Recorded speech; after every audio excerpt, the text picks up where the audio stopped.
mbona umuntu asohotsemo agenda ariko afite amaraso. Nabaza ati se abantu yemerewe kwinjiramo hariya? Ati biremewe. Ninjiramo.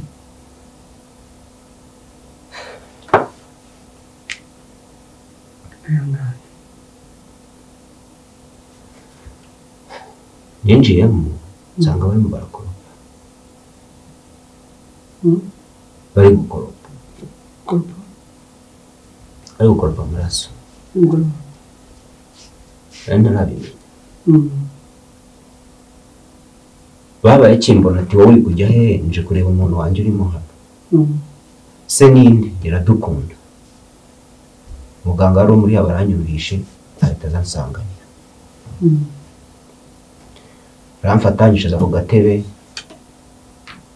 amubwira ibintu byinshi. Cyangwa ati twagerageje ariko byanze. Muganga ni ibiki byanze? Umugore wawe twagerageje ariko byanze, yapfuye. Abati ntabwo ndi kubyumva, basimbabarira murebe. Ati nta kibazo biremewe.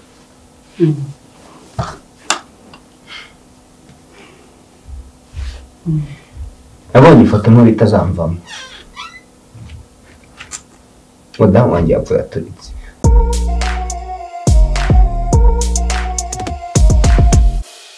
Imana ni nziza, twongeye kubasuhuza, twongeye kubashimira cyane abakunzi b'Ihirwe TV, abantu mwese mudukurikiye, ibyo mudukorera n'ubyo mutwerera ko mudukunze.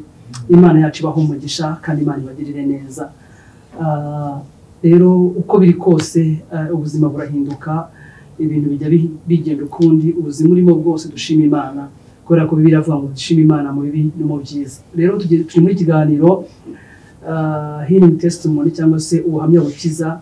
Ni ikiganiro tuba dukurikirana ubuhamya bw'abantu runaka bitewe n'ibyo banyuzemo, kandi bikaba byadufasha cyangwa se tukaba twamufasha bitewe n'uko twumvishe iyo nkuru uko iteye. Rero tugira ngo suhuze mugenzi wanjye turi kumwe. Amakuru yawe? Amakuru ni meza. Murakomeye? Turashima. Kuritonda cyane. Ubone ubuzima busanzwe umuntu yakaba yitonda. Kubera iki wumva umuntu yakwitonze? Ibintu byarakaze. Uriya uvuga n'ubu utarabona. Ariko wabonye biragoye kugira icyo avuga kuko abona byose yabibonye ntabwo guceceka. Yego. Rero ko kari umushyitsi, reka dusenge Imana dutangire. Data mu izina rya Yesu dutangiye ikiganiro, turagushimye ko ukiturinze, ubuzima bwacu buri mu biganza byawe. Izina ryawe rihabwe icyubahiro, izina ryawe rishyirwe hejuru, icyubahiro kibi cyawe. Kino kiganiro reka gifashe benshi kandi umwuka w'Imana kibemo kugira ngo gisohoze ubutumwa bwacu mu izina rya Yesu. Amen. Hariya tugiye kwitwa ngo iki? Yitwa Byiringiro David. David? Yego. Amakuru David? Amakuru ni meza. Urakomeye cyane. Bifashijwemo n'Imana. Imana. Kubera icyo wumva se Imana uyizanyemo kandi uri umukristo? Mbere na mbere Imana. Mbere na mbere Imana. Yego. Niyo waba utari umukristo, ako ari ukuntu ushobora kumva abantu buri gihe babyuka bagenda agiye gusenga, wowe urinde utemera icyo kintu. Ubuzi waraje uti. Tugomba kwemera rero uko byagenda kose. Yes, rero David twaraganiriye, ambwira ko afite ubuhamya yumva yadusangiza. Hanyuma abwo ndavuga rero uzaza ubudusangize ku Ihirwe TV kugira ngo ubashe kugira icyo budufasha. Amakuru yawe rero? Amakuru ni meza. Ubu aka kanya ndashima Imana no kuba mbashije kugera hano. Ndabishimira Imana cyane. Ndanabashima namwe ubwanyu kuba mbashije kugera hano. Yego.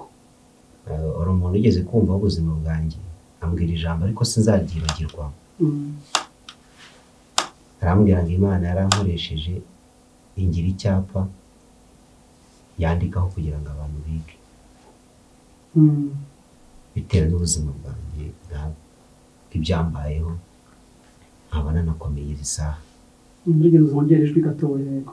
Nkabona nakomeye izi saha mbikesha Imana, kuko ari abantu ushobora kubona umuntu agenda ariko atakubwiye imvamutima ze n'ibyo Imana abashije kumukorera, ukaba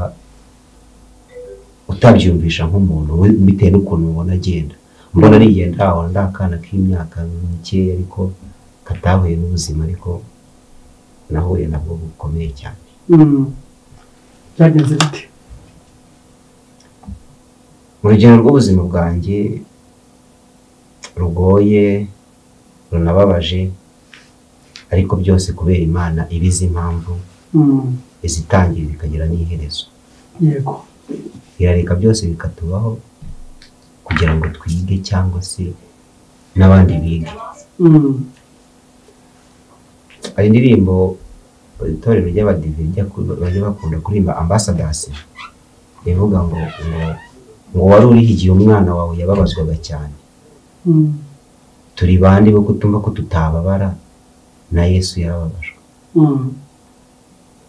Ariko aka kanya umuntu akaba yagira ikibazo kumva ibintu byacitse byadogereye iyo byakubayeho Imana iguha ikigeragezo ubasha gushobora. Icyo nicyo cyo maze kubona. Uko wahita utomba kose uko wavuga kose ntabwo waguha umutwaro udashoboye. Iguha ikintu ubasha gushobora. Nanjye yampaye ikigeragezo kingoye kimvunnye ariko yarize impamvu. Nabwiye ko nitwa Byiringiro David. Navutse mbona mama nta data mbona. Bambwira ko mama data yitabye Imana nkiri muto naravuka. Ariko mama turwanaho turi abana batatu ngiye mutoya mu rugo turwanaho nawe aza kwitahira ariko ataha maze guca kenge n'imyaka 13. Nabwo ukiri muto. Nkiri muto ariko ari ukuntu umwana avuga ukabona ko byagenda kose azaba. Yego. Guhomura mu bwo buzima mbona nagize ibyago napfushije mama icyo gihe nabaga navukiye Rwamagana ariko nkafite murumuna wa mama inaha i Kigali. Yaremeye araza kumbwira ati ngwino tujye kubana nkurere nyine nk'umwana. Nta kibazo mbaho turabana muri ubwo buzima n'igihe nyine nakita ko nari n'igihe nuko nari nyiri mutoya ndiga ariko rago biranga sinagira amahirwe yo kwiga ariko ubuzima burakomeza burazamuka kugeza ku nkuru yanjye nyirizina nshaka kubabwira aka kanya. Nakuzengera wumva ku babyeyi ngira urugo. Ababyeyi baye ko umva witabye Imana? Bamwe baragiye ariko Imana izana abandi nabo nabye nubwo batambyaye niyo bagabo kera bavuga ngo uburere buruta ubuvuke. Nshobora kubona bavutse wenda ababyeyi banjye ariko babona ariko nderwa n'abandi babyeyi nanone. Abo babyeyi rero nibo naje gusa nkaho basiga kugira ngo nanaguke mu bwonko. Agiye tuba tureba ibintu cyane tubona ababyeyi tukiri kumwe nabo bigatuma utaguka mu bwonko. Ariko iyo se giye hirya yabo gatoya umwana bafata akamwohereza ku ishuri agira ngo yaguke mu bwonko n'utaragize mu mugisha ariko ntago igihe cyose duhorana nabo nabo ngabo baba bashaka kugira ngo tubabise twigire hirya gatoya barebe se tutari kumwe nabo twabaho twakibeshaho.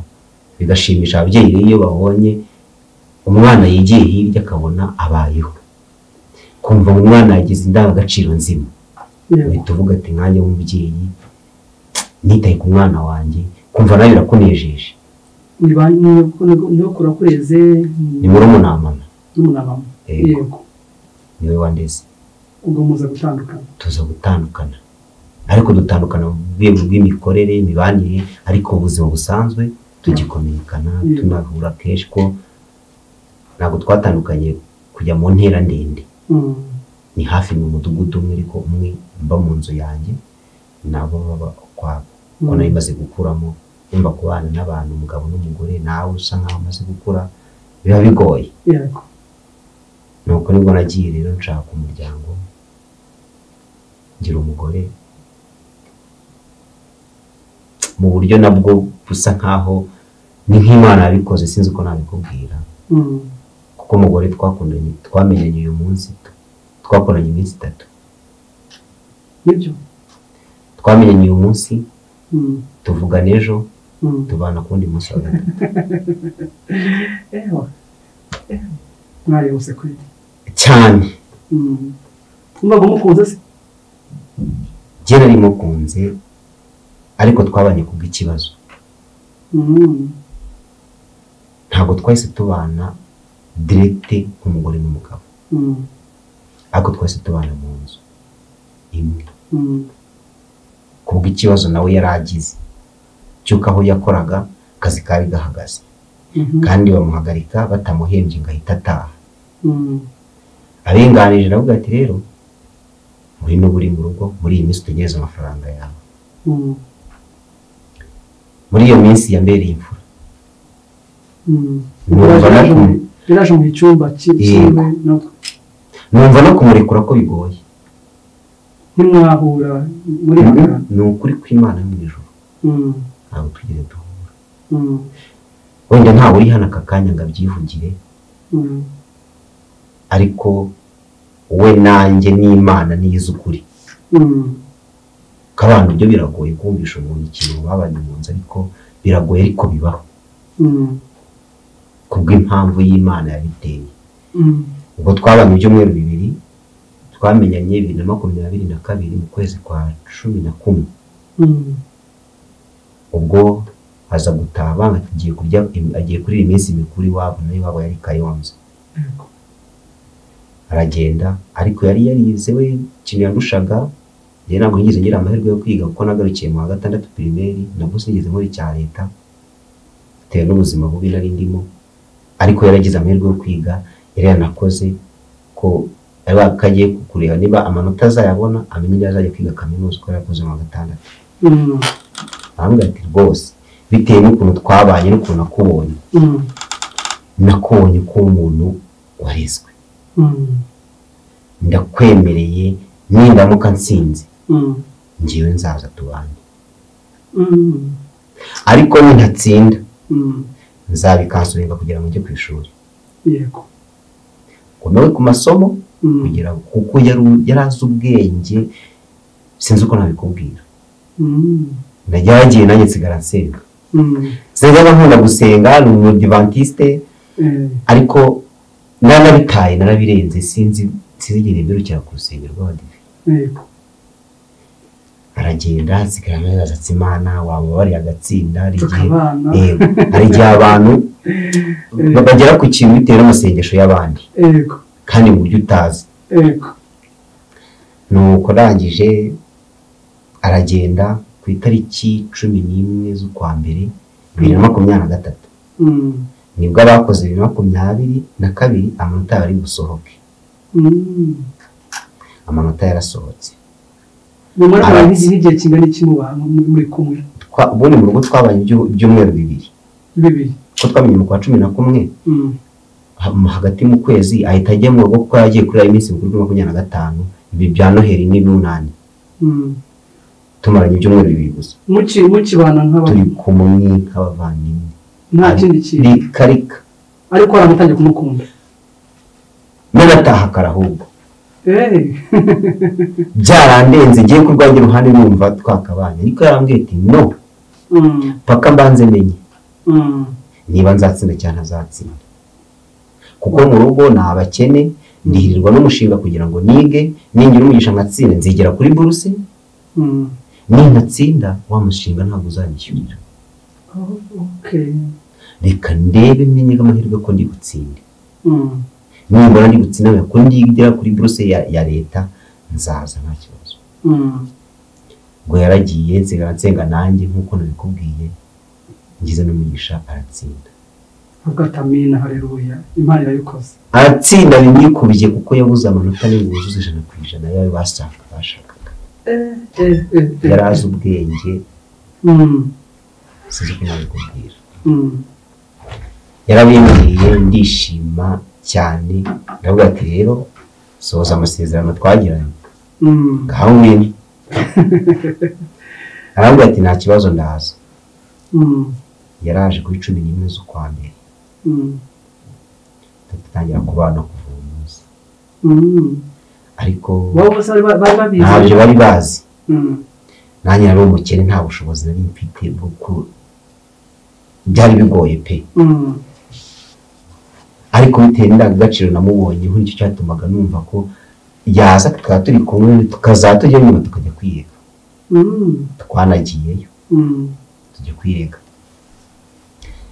nuko hashize igihe tujya kwirega turi kumwe aho ngaho tubanye neza nta kibazo dufite ubwo aza no kugira ikibazo arasama ariko asama atarajya ku ishuri abatereyo wasamye reka tujye mu rugo tujye kwirega ahubwo dushaka ubushobozi dukora umurenge noneho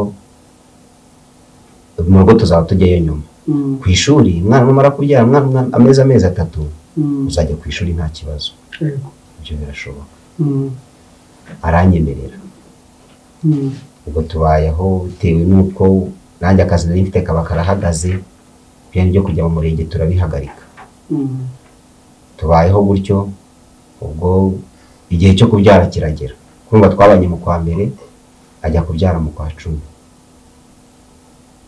aribwo nyizi ni nkuru y'ubuzima bwanjye yatangiye mbi kugeza n'iyi saha ariko shimira Imana ko yamagazeho twagiye kwa muganga duha rendez-vous ku itariki 17 z'ukwa 10 ku 17 twumva nta kibazo ntitwagiye tujya kuri 20 tugeze baratubwira ati ari ukuntu umubyeyi yagiye kubyara ari ubwa mbere yirenzaho iminsi mureka tubaye transfert mu Masaka tujya Masaka tugeze Masaka ati ntago igihe kiragera mu ihangane baduhindira rendez-vous yo kuri 24 z'ukwa 10 kuri 24 ariko batagize igihinduka mwagaruka byahindutse kuri 22 aranga ati nubona bikomeye uzamujyane hafi n'ibitaro mwegeranye cyangwa se centre de santé mwegeranye bona muzamukanye mu masaha 2 z'umugoroba ku itariki 22 z'ukwezi kwa 10 tugeze hafi no kwa muganga arahagarara ati shirika mbanze ngira ikintu gusaba tuzaba barire mu rugo kuko batigeze baza kumusura ariko njye no kukubwira ikintu mama yanze kuza kudusura ariko mumazaza muri iyi nzu bwa mbere aje gushyingura base zabaje gushyingura ni simbizi ariko byaze bikunze harimo umwe hagati yanjye n'umwana kubera iki sinzi impamvu twinjira kwa muganga batubwira ati hasi he ni hatoya musubire Masaka twicaye kuri moto nibwo yamwiyita sheri musabe ikindi kintu kimwe nubwo gikomeye uzambabarire ntuzantangira umwana ndabati byihuriye tujye kwa muganga byanyiza nta kibazo tujya kwa muganga iryo joro 22 ntabwo uzi kibimubwira ntabwo nari mbizi uko itariki 23 nibwo bamubaze kwa muganga ariko sinzi wenda nibwo habaye uburangare buke cyangwa ari igihe cyari kigeze baramagara barambwira ngo mudama wa yabyaye twe twateguye amazina bawo ninjye ari umukobwa nzamwita Byiringiro Ituze Sevia ariko ninjye ari umuhungu nzamwita Byiringiro Ituze Elijah biza kurangira abaye umuhungu Chima n'Imana ndishima mwana we kubyara birashimisha arangije anabwira abaganga amazina barayandika abati se umugabo mwanje mwamubwiye twavuga ariko yabyaye abazwe twamubwiye ese yabyakiriye neza agiye no kuza kukureba ubwo abaganga mu gihe bamutegereje handi ategerereza abaganga bagiye aza kugira ikibazo nyuma baza kubibona baramufasha baragerageza ariko ntibyakunda baduha transfert itwohereza i Kanombe batamagara barambwira ati gerageza wihute ujye i Kanombe umudamu wawe yagize ikibazo gikomeye i Kanombe niho twamwohereje ku bitaro tumuhaye ambulance waje gutaha mu rugo no uwo munsi itariki 23 yabyaye nta nubwo yigeze asohoka aho bamubagiye atinjira muri ambulance yamaze kubyara atinjira muri ambulance yahise agira ikibazo atamwinjiza muri ambulance bamwinjize mu masaa 10 ntabwo ikibazo bagize barambwiye ngo ngo yazanye amazi menshi mu bihaha. Bahita mu ambirasi baramujyana i Kanombe hano ku bitaro bikuru. Nanjye mfata akamoto ndaza ndahagera, ambirasi ncaho ndagenda njyayo, mbona bari kumukurikirana ndi kubireba mw'abantu mwe, niba hari ahantu hambere haba amasengesho ni kwa muganga. N'utazi gusenga icyo gihe igeze kwa muganga urabimenya. Nasenze ay'iburyo n'ay'ibumoso bitewe n'ukuntu muboneka. Yari ariho abaganga bagera mu 8. Barampamagara, umugabo w'uyu mugore ninde? Ni jyewe. Uruhinja ruteretse hariya. Ngwino tukubwire ndagenda. Tumva turakwinginze, gerageza uye kuntu ukomera, umudamu wameze nabi birenze uko tubitekereza. Barambwira ati rero ubushobozi bwacu buranze, tugiye kumujyana aho bita mu Ndembe, kuko yari muri agence. Mu Ndembe nta muntu wawe wakifuriza gutekereza no mu Ndembe. Bamujyanye mu Ndembe, turamanukana ari abaganga 8, umwe akanda umutima, undi akanda bomboro, undi akanda ibiki, n'abandi birukanga kuri burankani. Nanjye ndi kubireba n'amaso yanjye atari kuvuga. Ariko ubwo muri ambirasi niyongera akantu gatoya, muri ambirasi bakimuhageza, nabanje kubwira ko yigiye kunsaba ko ntazamutangira umwana. Anansaba ko nubwo mu rugo bataje ariko bazaza baje gushyingura. Ari muri ambirasi yaransezeye. Rero ndagusezeye. Yari ndabibona. Ntabwo yigeze avuga ko yari muri bomboni. Ariko azamuye akaboko k'ibumoso kari kariho kateteri kuko kwishyira ku kaboko k'iburyo. Azamuka ko ndi muri ambirasi mpagaze hasi, azamura akaboko arakamanika aragera akamenya. Mfite ibintu yibereyemo, ubwo baramunuka namujyana muri agence. Bisanzwe nyine. Bamujyana mu Ndembe kuko ntabwo wemeye kwinjiramo hakorana n'abasirikare, njye nsigara hanze. Bigeze saa 2 umwana ararira. Umuntu wari umufite baramugara ati ngwino kumuzanira amata. Njya kugura amata, nzana na bibero. Mageze mfungura amata turamuha umwana arangararira. Umutima uranjye. Manuka niruka ko arimo akagendo kuva ku Ndembe ujya kuri agence.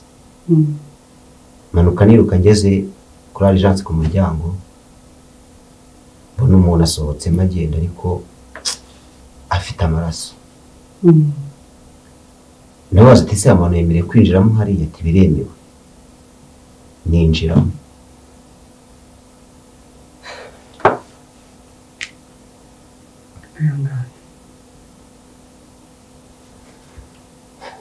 Ninjiyemo nsanga barimo barakoropa. Bari gukoropa. Bari gukoropa amaraso. Narabimenye. Babaye kimbona ati wowe uri kujya he? Nje kureba umuntu wanjye urimo hano. Se ninde? Iradukunda. Muganga ari muri abaranyurishe ahita azansanganira.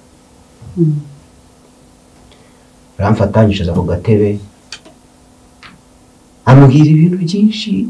Abantu barabizi nyine, umuntu ashaka kukubwira ko umuntu byarangiye. Abaganga ntabwo bahita bikubwira ko wakakubita hasi. Ambwira ibintu byinshi, arambwira ati twagerageje ariko byanze. Umuganga ni ibiki byanze? Umugore wawe twagerageje ariko byanze, yapfuye. Abati ntabwo ndi kubyumva, basimbabarira murebe. Ati nta kibazo biremewe.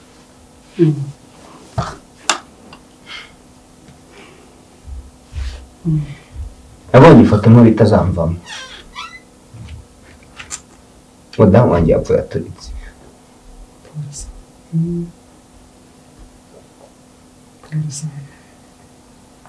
Mudamu wanjye yaraturitse, bari gukoropa ibikuta boza bitewe n'amaraso. Nangira inshingano z'agahinda agomba kukanya.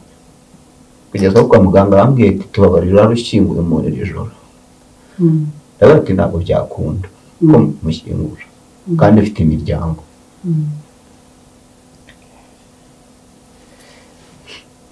Umubare wenda bihuje no ku itariki 21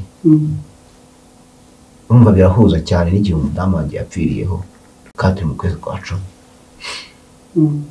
Rero nanabiganiyeho cyane nyine mose bitewe n'uko mpita mbona byinshi muri njye. Nuko yarangije ubwo barambwira ati jya kumushyingura, ntabwo byakunda. Ku itariki 24 nibwo twamujyanye. Ubwo umwana babakimara kumbwira ko apfuye niruka njya kureba umwana nsanga noneho yemeye kunywa amata. Ko niba yumvaga ko nawe birangiye nta handi hantu azongera gukura ibere, noneho yigeze yemera kunywa amata araceceka. Ubwo turamanuka bukeye mu gitondo cyo ntabwo nawe twamushyinguye, yemeye kumushyira muri morgue, turamushyira muri morgue tujya gusezeza. Ndasezera kuri 24 z'ukwa 10. Ubwo wari wenyine nari ngewe na mama we, kujye nabwiwe n'ababyeyi nagiraga na mama we. Twari twamukuye kwa muganga cyokoza n'abaturanyi burya kubana neza ntako bisa. Turanyi baramfasha banshakira imodoka ku kagari, iraza iza gutwara umurambo. Turawujyana tujya gushyingura. Ashyinguwe ku itariki 24 nibwo nibutse rya jambo yambwiye. Mama we nibwo bwa mbere yinjiye mu nzu nk'uko yabimbwiye koko. Yinjiye mu nzu bateretse umurambo ari gusezera, nabwo ntiyinjiye mu nzu ngo yicare. Yinjiye azenguruka buriya basezera yongera asohoka tujya kuririmba. Bapfuye turi kwa muganga, nawe ari kwa muganga, darara kwa muganga, turana kwa muganga buracya mu gitondo. Yirirwa kwa muganga kujya dusezeye, yatashye yinjira mu nzu dusezera dukomeza tujya nk'uko yabimbwiye. Rangije tujya gushyingura, arashyingura ariko data we ko afata ijambo aravuga ngo umwana ngo bagiye kumutwara. Nibwo bwa bwenge bwagarutse we ati ntuzanangire umwana. Ndavuga ni oya, ndashatse n'umwaka ntushize, shatse 2023 apfuye na 23 n'umwaka utarangiye n'umwana mu bujyane, ntabwo ndi butanga uyu mwana. Fata inshingano zo kurera umwana uri wenyine, umwana w'uruhinja. Kamurera wenyine ukeneye ko mwabagabo mwe sinzi abamurikiye n'abambona n'abazambona n'abazabyumva kurera biravuna. Tujye twubaha ikintu bita umubyeyi. N'abushobozi nari mfite natangiye kurera. Hari igikombe cyane do cy'amata kiguri mu 12 amagarama 400. Yamuga iminsi 3. Sinzi nanjye hano kura ubushobozi kandi akazi nari mfite. Ubwo barambwiye ati se umwana uramurira guturi wenyine. Ndabwira nti se ko hari karumuna ke gatoya kabaga hanga hari ko kari kwa muganga, mwaretse akajya mufatira ku manywa, noneho nijoro akajya kurara kwa mukuru we akama umwana wanjye nkamurarana. Nako byagenze, akajya musigaranira ku manywa mu gihe nagiye gushakisha, nijoro nkaza nkarana n'umwana wanjye. Hari ukuntu umwana rira we bitarabya ntubimenya, hari ukuntu umwana rira nijoro nturyamye, we n'ubye akabihindukira akamuhereza ibere. Ngire yareraga nkahindukira nkamuhereza bebero. Ndabereka amafoto akiri uruhinja na bebero nanjye. Tubaho muri ubwo buzima, nkafata umwana mushyira mu bwonko ajya kumukingiza. Mu gihe ntabonye kireka nkaba ndi n'umwana gusa. Kugeza iyi saha ya none ntushobora no kumenya ko umwana igeze abura ibere mu buzima bwe n'ubwo uri kunangana. Azuza umwaka ku itariki 23 z'uku kwezi kwa 10. Nibwo azuza umwaka. Ariko mwabana mu rugendo rwo akimara gupfa bikimara, namvaga ko nyine birangiye, ariko iteka n'abantu bambaye hafi. Kanganiriza nyine na rimwe nk'abo mbashije kubona, ubundi bikanga mu buzima bugoye nkodesha, ubuzima bubi cyane. Tukiri aho ngaho byumvikana ko buri mudamu byaguteye umubabaro munini cyane. waje gukira uwo mubabaro gute? naje kuboroherwa ko sindabukira. naje kugabanyirizwa n'umuntu wambwiye ati ikintu ukwiye kwambere gukora ni ugusenga. nawe ati ntabwo nabishobora, kwirarira ni kubi. umuntu wahuye n'ibibazo bimeze gutyo kuvuga ngo ugiye gusenga ntabwo bikora buri umwe wese. ni izindi mbaraga zo hejuru. byaranze pe, byaranze kugeza ubwo umuntu yambwiye ati ngo Imana aho kuguhomba yaguhombya. si ibyo bintu ushatse kuvuga iki? ntuzajya gusenga, wowe ndabikubwiye uzajya gusenga kandi umaze kubona ikintu gikomeye. ese igiki? ni ntacyo nzi ariko uzakibona. haciye iminsi mu mezi nk'arindwi gutyo 8 nibwo umuntu yaje arambwira ati David no nkubwire nti Imana ikuntumye ati sikubwiye iki? yarambwiye ngo ugende ujye gusenga, ufate amasengesho y'iminsi 3 utarya utanywa, usengere umwana wawe, usengere n'uriya mukobwa usigira umwana wawe, kuko ikigiye kubabaho mudasenga uzakibona. ntabwo rigeze mbikora, byarananiye, ntabwo ari kubibasha, birarengaho kugira ngo bijye kuri bo aba ari njye biza. ibiki nahise noneho ndogwa jyewe. barugwa? yego. barugwa iki? nafashwe no kuribwa mu nda mu buryo budasanzwe. nariwe mu nda bikurizamo no gushaka gupfa ahubwo.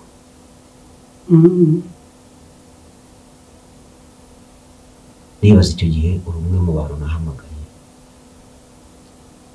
meze nabi. wakuroze uramuzi?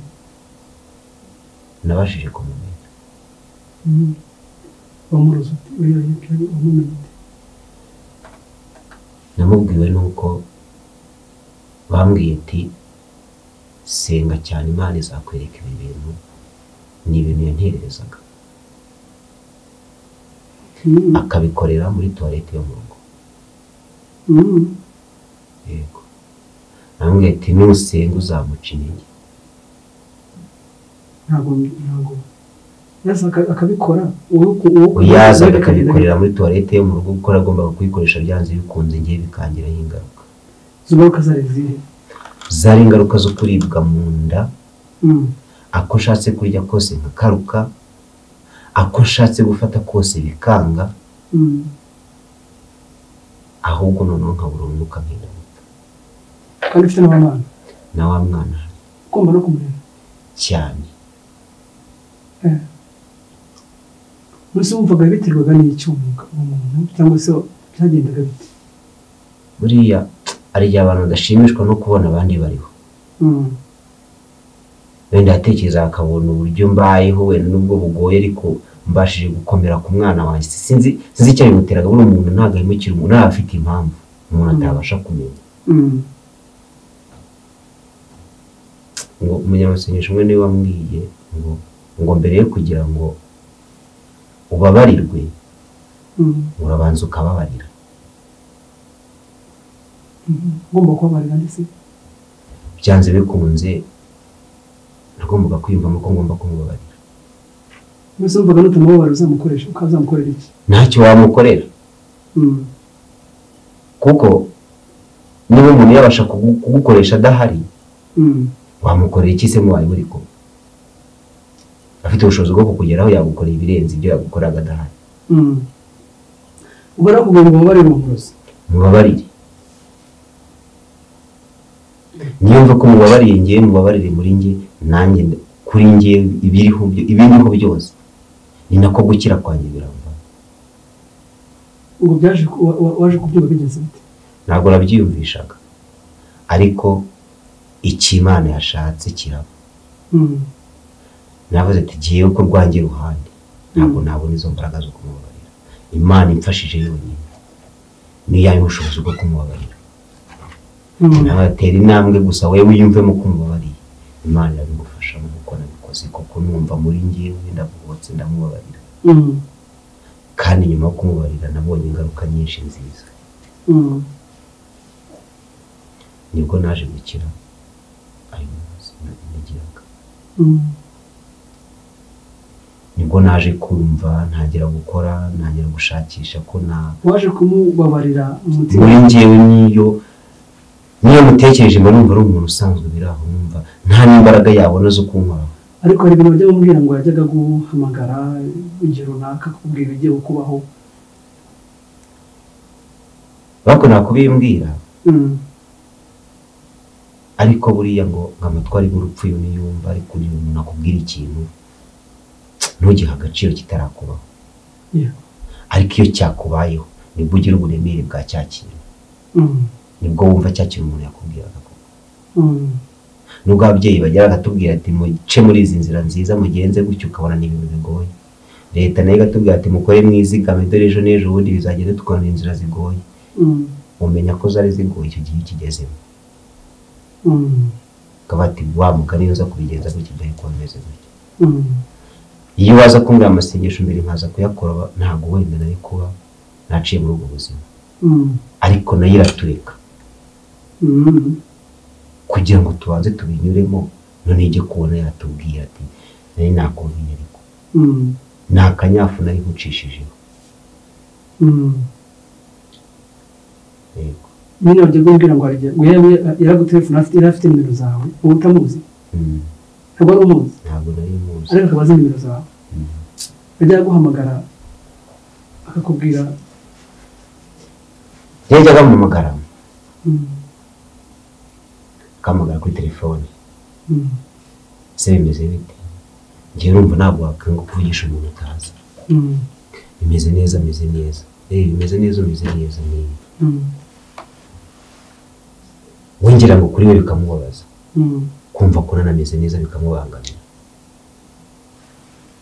Akumva ko wenda yashyirwa rukamukize hasi, yandambitse hasi, ubuzima bwawe bushyize hasi. Ariko ikimana ashatse ikibi. Yarabwira ati ugiye gupfa. Buriya umuntu ashaka kubikubwira, yanabikora bikaba. Ariko Imana itabyemeye ntibishoboka. Ntabwo bishoboka pe. Ntabwo ati wowe nzakwica, nzakugira gute, wenda akanabikora akanabigerageza, ariko n'umuntu bahanutse yikubise hasi, hano hareshya gutya na gutya, tukibaza kuki atapfuye, wenda yavunagutse kuki atapfuye. Hari igihe tubibimuga kugira ngo tuzagire ibyo haza abandi, tuzagira abandi dukiza. Ntabwo ati rwose genda kubwiza ukuri, ndabikubwiye none umwerurire, ndaje nkwereke ibyo uzakora kandi nzabikora. Ukabona n'ibimenyetso. Nkabona n'ibimenyetso. Iyo mara kubikubwira byagenda gute? Njye yabimbwiraga ku kanya. Burya no kugera akantu ko gupingara, iyo upinguye ikintu njye na confidence yizana, ariko iyo byamaze kukubaho ya confidence irashira. Arambwiraga noneho mu rugo nkatangira kumva mu kandi kanya ngize ikizengere, ariko nakundaga kukigera no kumva muri toilette. Nkazengera, nkaribwa mu nda, bakashakira imiti ya kinyarwanda bakampa, ariko bikanga. Nkaribwa nuko wenda inkovu zimaze gushira. Mwemye ishati icyo gihe nibwo bari kumiraho, kuko bampandishaga inoza ibiti by'ibitovu n'ibintu bavangagamo bagatsirima ku nda ngo barebe. Nari mfite inkovu mu birose umeze nk'umuntu bashyizeho inshandago. Kana reka ari amazi. Ndagenda ndanoga ku rwego rw'uko natwarwaga no mu ntoki. Umuntu wigenza kandi tirengagije ko mfite n'inshingano, tirengagije na wa mwana mfite ngomba kureba. Uvuga ngo cyashaka wowe gashaka n'umwana, byanze bikunze iri kubona kimwe, batirika ntwara umwana cyangwa se ntware isi. Ariko se niwe byoroshye ko umwana aragenzurwa cyane, aramukunda cyane, mu nda umwana wanjye ku rwego rwo hejuru. Ubwo wakundaga mama cyane? birenze n'urukundo. Niba urukundo ari rwa rukundo rubaho n'igihe wari ufite ko byari birenze uko nabikubwira, ko byaje bikunze ntabwo ndasaza cyane. Biragoye kubona umuntu wakwemera gufata inshingano z'uruhinja rungana kuri ngo ikingana nanjye, ngafata umwana yingagiza ibindi bintu byose, afata uruhinja rushyire mu mugongo zaremera za ahantu hose, mpetse umwana wanjye, nambika umwana papa numve ntacyo ikintu kitarakubaho utaragikora, ariko iyo cyakubaye uragikora. Byo kwambika umwana pampa mu muntu w'umugabo ngo ntabwo yamisa umwana, biro bifata nk'aho ari nk'ico risanzwe. Iyo bitarakubaho utarabikora, ariko iyo byakubayeho urabikora ukabona nta n'icyo bitwaye. Kubw'ijambo kubw'isezerano natanze yaguhaye, yasabye nkamwemerera, keretse gupfa kwanjye nicyo kizanandukana nawe n'umwana, cyangwa se ashatse, cyangwa se umwana nabwo hari ukuntu umwana ashaka, ntabwo mutandukanye, ntabwo mutandukanye, ahubwo umwana ashaka gukura agashaka akajya mu bundi. Ntabwo twakifuza ko tugumana mu buzima nabibanjeho mbere, kandi ababyeyi bashaka abana babo bigira hirya kugira ngo bakure. Ariko nabwo numva ku bushoboka bwanjye nibura yakabaho nk'uriya muryango nanjye mbahana kugira ngo meze muri bamukunda kwera birenze uko mbitekereza. Nuko rero uriya murozi se yaretse kuguhamagara bigenze bite niba guteza ibyo bintu? Urabyanze bikunze tujye dusenga ni byiza, ariko tubigiremo n'ubwenge. Urabona ko umuntu utazamwimura abaye, yego, kandi ndakodesha, yego, wasenze ariko ukanimuka ukamuhunga. Byabaye ngombwa ko nimuka, nkomeza n'amasengesho n'abantu baransengera cyane, niko naje gukiragira ngo akajya wenda nabikora mu bundi buryo, ariko agasanga imbaraga z'Imana ziragota akabura aho bihera. Hari n'umupasiteri wansengeye akimbona yarambwiye ati wowe haguruka uze hano. Ndahaguruka, arambwira ati Imana ikurinze ibisazi, kandi koko nibyo narwaraga. Nanarwaye icyo gihe atabizi, arambwira ati Imana ikurinze ibisazi. Ati si ibisazi numva njye ntabwo, ati hari umuntu ukugenza kandi mbere ari kugutegera, bari bagiye kukuziza igare kandi urengana, iryo gare utarizi utazi n'ibyo ari byo, ariko wari ugiye kuzava muri uwo mutego. Ariko ugandukira Imana usenge, urebe ko ibyo bintu bidashira, usenge kuko bishizeho umutima. Narabikoze ndasenga, ariko ndanimuka. Ari naho nkesha ubuzima bw'aka kanya, nuko byanze bikunze niba umuntu akubwira ngo nzakora iki nzakora iki nzakora iki, umva wivunira ibiti mu matwi, byumva nagere n'amakenga. Navuze nereka negere hirya, wenda atari hafi aha ngaha ahora nkubita imitego. Kandi ikindi ni nk'uko abensaba niyegereza Imana cyane, nk'uko ngomba kubitegeka uko byagenda kose izamfasha. Uko niko natangiye gukira gake gake, gusa namaze igihe kirekire nk'amezi nk'abiri nta kazi ntaki, no kurya ngira ngo ni byawe ni ngo kurya amano yahishwe nayiri icyo gihe.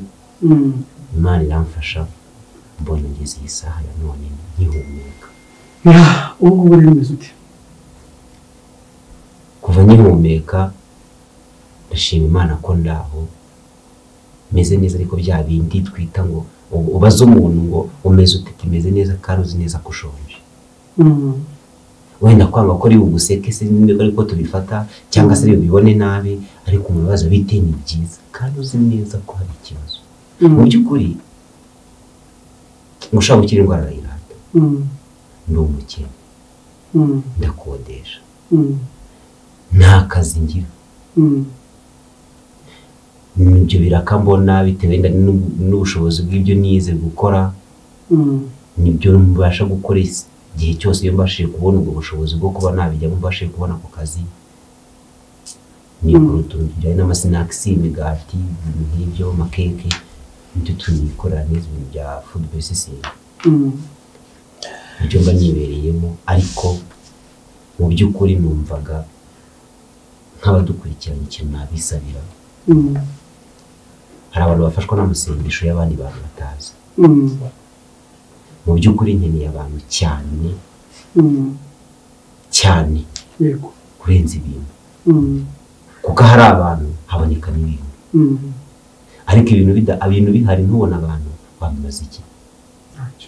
Nkeneye abantu cyane, ariko nanone b'umumaro nanone, bazi ijambo ry'Imana, bazi gusenga, basengera, kuko ubuzima ni mu burago. N'umwana angana gutyo n'ubwo ameze gutyo bisaba kwiga mu bintu byinshi, biba bigoye cyane. Byumvikana ukeneye abantu no kugira ngo bagufashe, no kugira ngo wiyakire mu buzima bwo kubura umuntu wakundaga bingana kuriya. Birumvikana ukeneye abantu, ukeneye abakuganiriza, ukeneye inshuti nyinshi, dore ko nta n'umuryango ufite abenshi birumvikana, ariko mukomere kandi mukomere hamwe n'Imana, mukomere ndetse n'abantu. Yego, mukomere cyane mu buzima butoroshye murimo munyuramo, ariko mukomere. Bugoye pe, bugoye cyane. Umwana azameze ati nanashima n'Imana, wenda reka mbonereho no gushima Imana. Imana ndindiye umwana kugera iyi saha ya none, nta munsi n'umwe ndamujyana ku bitaro kumuvuza n'iri na rimwe, kandi abana bakunda kurwara kugira gute, ubu arimo kugenda ibyo cyane. Iyo Imana ishimwe. Tugana ku musozi, ndabizi ko uri butwereke amafoto, ndayabaha menshi cyane. Uyatwereke. Reka tuvuge ngo Imana ikomeze gukomeze. Imana ikomeze nkomeze cyane, imbe hafi, kuko ngewe wenda kuba hafi cyane nayo hari igihe nigeze igeraho zigacika, mbona ubuzima bwanze, hari igihe kigera neza neza nkabona no kurya ntabwo biri bushoboke, ariko bajya kubona nkabona wenda Imana ikuriyemo umuntu. Iyo mbashije kubona mbonye igikoma cy'umwana, nkabona no mu iki gihe ari kurya, nkabona arariye, nanjye ndushaho kumva ameze neza. Ababyeyi bo barabizi cyane, iyo ubona umwana ariye nawe wumva umeze neza, kandi abana batwara ibintu byinshi. Noneho wowe nguwo utari ufite mama we, mu kwezi kumwe niyo maze kugura ibikombe 9, kandi kimwe nabwo ko cyagura 12, kandi bakoresheje cya make. Ubwo icyo ni icya make, ariko cyo bari banagetse kwa muganga. Cyo guhera kuri 0 ku munsi, nyine kuri 0 umwana akivuka ameze nk'amashereka avumisha, kugera ku mezi 6. Niyo mata namuha, ageze ubushobozi buranga neza nkajya muha amata asanzwe, ariko naje kuyabura amaze kugaragara nk'aho ari mukuru, atakigize ikibazo. Muha amata asanzwe, naza kuyavaho kwa muganga, afite umuganga umukurikirana cyane. Geza arambwira ati ikeneye igikoma, muha igikoma. Ajya arambwira ati muha ibyo kurya, abantu bakambwira ati se watse umwana tukamugufasha. Nkavuga ni icyambere, ntago yapfuye, nanjye ndacyariho. Niba koko umuntu hari ukuntu ushobora guhenda nko gupfa akajya ahandi hantu abasha kureba umuntu twe tutari kubibona, cyangwa se akaba ari we wagarutse ari umuhungu, ibyo nasezeranye naba mbikoze. Reka nisuze isezerano, njye mbikora nzi neza ko sintegereje igihembo, ariko ni amaraso yanjye, kandi ikindi bitewe na mama we ubwe. Nkongera nkibaza kandi kantu kamwe, wenda dusoza mu mbabarire. Hari igihe umuntu agira agahinda ku buryo bubiri. Reba uwo mwana buze nyina byagahita azi, aranakuze bamubwira kose, yahise amuhaye kwa nyirakuru, akuze nta mama we, noneho na papa we ntabanye nawe, ariko mba numva nzaterwa ishema, nawe bizamutera ishema kumva mbaza ati se mama ari hehe. Niba nazamubwira nti mama wawe yaragiye, ariko ndarahabaye kuva ku munsi wa mbere. Nkibaza ibaze niyumva ko nk'umubyeyi w'umugabo nemeye gufata inshingano nkamugumana kuva ku munsi wa mbere, kugeza iyi saha abimbarijeho azagera agahinda kamuha ariko azongera yishima kuko yageze papa we utaramutera ntabwo azagira uduhinda kuko kubura mama we utazamubona na papa we yakabaye amubera ubimbonye njyewe nawe turi mu rugo bameze nk'aho twese tungana mu myaka gerageza kumwereka ko ndi umwana no kuri we kugira ngo mu rukundo rurenze urwo yakaba mu rwa papa we nkamuha n'urwa papa kugira ngo umwana anezerwe murakoze cyane namwe murakoze cyane kandi mukomere wenda hari abantu bazifuza kuba bavugana nawe kuko ubuhamya wenda bashaka gusengera no kuba bawukomeza muri buno buzima no mu rugendo yego babwira nimero zawe bahe nimero zawe hanyuma niba bazagukenera bazaguhamagare yego bijya bishoboka nimero zanjye ubu simbaruyeho nimero yanjye mfite aka kanya iyanjye nayikuyeho ngumishaho nimero y'umudamu ubu niba kuri Yesu bose gikomere bazasubije oya ntabwo ari igikomere ahubwo mbifata buriya kwibuka si bibi mbifata nko kumva ko tukiri kumwe nawe ngiye tukiri kumwe kuko na buri tariki ngomba kugenda nkajya kwibuka kuko ibimunyibutsa mvugiye kuvuga ngo si ukwigomera kwitera ibikomere uwo mwana sindamushyira ibikwibutsa ni byinshi cyane nta nafite naho mbishyira ariko kuba nkiri kumwe na nkumva kagihari n'umwana mbikora numva binanshimishije cyane nimero ngiye kubaha ni yanjye nitwa ko yanjye ariko yakoreshaga ngiye koreshaga ziduhe ni 078 19 6 8 6 zisubiremo 078 19 6 8 6 murakoze cyane niba kuri WhatsApp wambona nta kibazo okay yes mwakoze kudukurikira rero iyi ni Hirwe TV twari turi mu buhamya bukiza Imana ikomeze kubarinda shalom akagaruka